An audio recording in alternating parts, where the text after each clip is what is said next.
रात के 1 बज रहे थे। तेज बारिश हो रही थी। विकास अपनी ऑफिस की आखिरी मेट्रो पकड़ने के लिए स्टेशन की ओर भागा।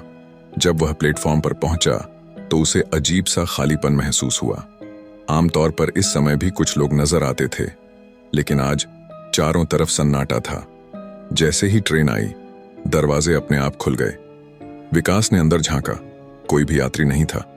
उसे हल्की झिझक हुई, लेकिन देर रात घर जाने की जल्दी में वह अंदर चला गया और दरवाजे बंद हो गए। ट्रेन चल पड़ी।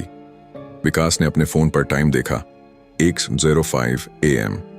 ट्रेन के अंदर हल्की रोशनी थी और खिड़की से बाहर दिखने वाले टनल की दीवारें अंधेरे में गायब सी लग रही थीं।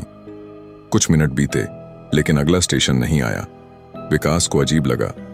उसने बाहर झांका, लेकिन बाहर केवल अंधकार था, जैसे ट्रेन किसी अनजान जगह जा रही हो। तभी उसे महसूस हुआ कि वह अकेला नहीं है। सामने की सीट पर एक आदमी बैठा था, सिर झुकाए, चेहरे पर घना अंधेरा। विकास को यकीन था कि ट्रेन में कोई नहीं था। फिर यह आदमी कहां से आया?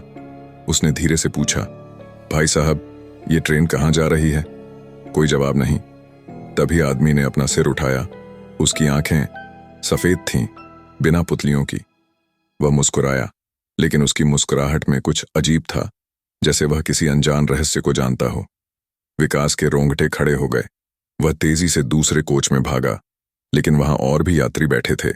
सभी के चेहरे सफेद, आंखें बिना पुतलियों की।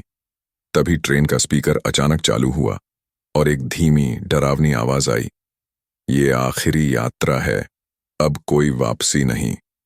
विकास ने घबराकर इमरजेंसी ब्रेक दबाने की कोशिश की, लेकिन कुछ नहीं हुआ। ट्रेन तेज होती जा रही थी। अचानक लाइट्स बंद हो गईं और चारों ओर अंधेरा छा गया। अगली सुबह मेट्रो स्टेशन के सीसीटीवी कैमरों में रिकॉर्डिंग देखी गई। रात 105 पर ट्रेन स्टेशन पर आई। दरवाजे खुले और फिर बंद होकर चली गई। लेकिन ट्रेन में कोई यात्री नहीं था। विकास का कोई नाम और निशान नहीं था। लोग आज भी कहते हैं कि अगर आप रात के 105 पर उस स्टेशन पर अकेले खड़े हों तो एक ट्रेन आएगी, लेकिन उसमें चढ़ने के बाद कोई वापस